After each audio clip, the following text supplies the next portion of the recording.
Howdy, folks. Welcome to the latest episode of the Precariat podcast.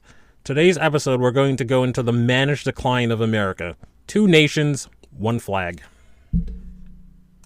The United States isn't collapsing in fire and revolution. It is going to rot in place, quietly, procedurally, and with a smile.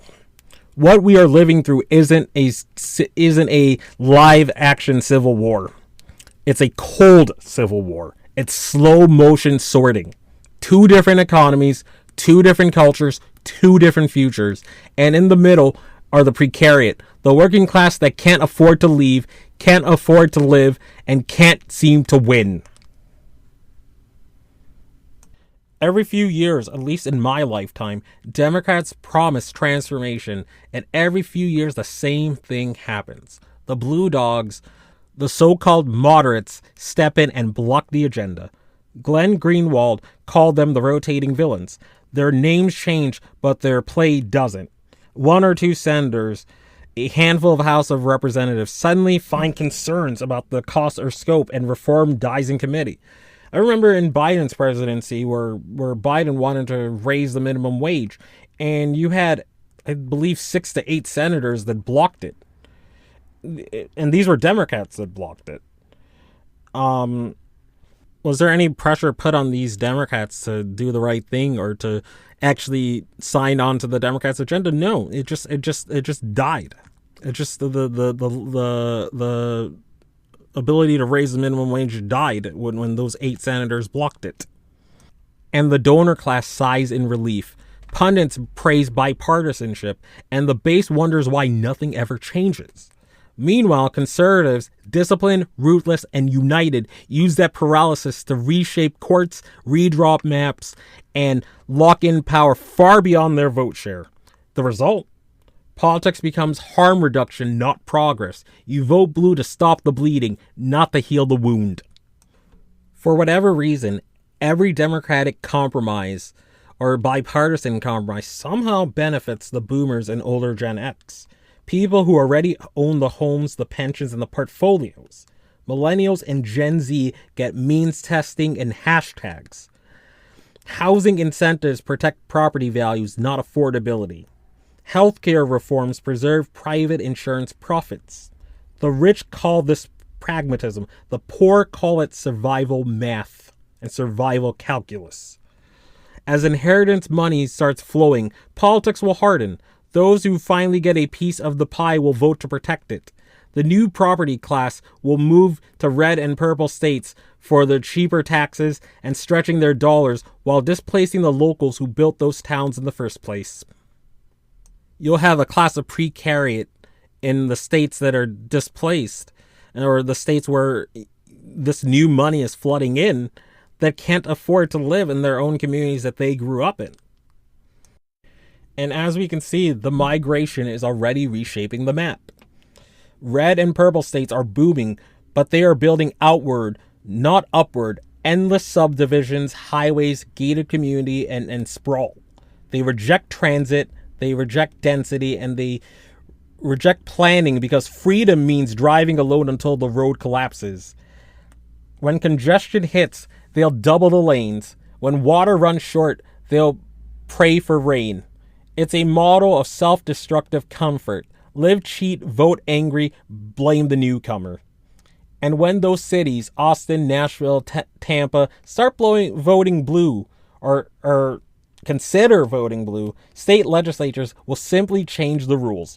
Preemption laws will strip city councils of authority. They will outlaw local minimum wage hikes, block public transit projects, and even criminalize feeding the homeless without a permit.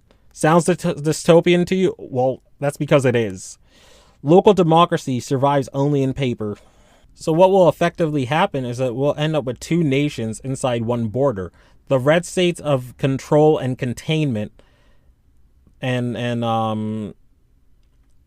you'll have the blue states will have overcrowded compassion. Each rules its own turf, neither capable of national compromise. So you're going to have a very divided America and a very rough America for the precariat. And if you can't figure it out in this economy, it's only going to get worse, like I keep saying. And how this affects the precariat. In that divide, the precariat, the insecure working class has nowhere to go. They can't afford to move abroad like the richer class. They can't afford to retire like the owners, and they can't afford to fail because there's no safety net left. For them, decline isn't theory, it's Tuesday. Just a normal Tuesday. Rising rent, vanishing profits, and jobs that monitor every keystroke. The state won't help, it will manage. Surveillance replaces welfare. Addiction replaces purpose. Jail replaces housing. Yes, they're going to mass jail people so they have cheap labor. I predict that's what's going to happen in these states. Red states will double down on the punitive model because it's cheaper than reform. Again, they'll just arrest everybody for petty reasons because it's cheaper than actual reform.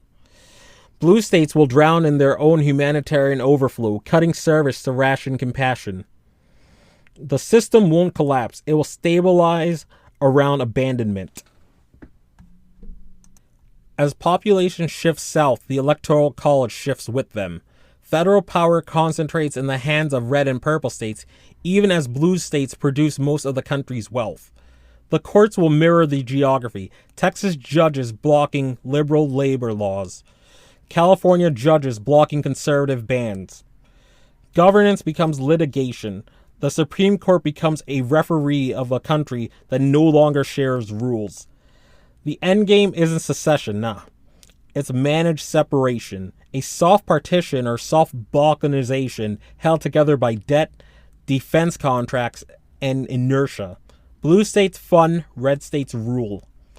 Each region governs its own morality while pretending there's still a union. It will be the United States in name only. It'll just be a balkanized mess, I'm telling you. For the precariat, survival means building below the radar, small co-ops, encrypted networks, local mutual aid folded into churches or nonprofits. They'll have to stay legal enough to breathe, invisible enough to last. A parallel economy of care inside a formal economy of punishment. And maybe, if history is kind, those small stubborn networks will be the seeds of something new when the old order finally exhausts itself. But until then, the project is simple. Stay alive, stay skilled, stay aware. Pass the exam, learn the tools, keep options open. The empire may be cooked, but your story isn't. Do things to get yourself upwardly mobile. Consider going into trucking. Consider getting IT certifications. Consider learning how to teach English abroad and move to a different country. There's just so many different options in this hellscape. Don't feel that you're doomed. But that's enough for me for today. Again, this is the Precariat Podcast, and thank you for listening, and see you soon. Ciao.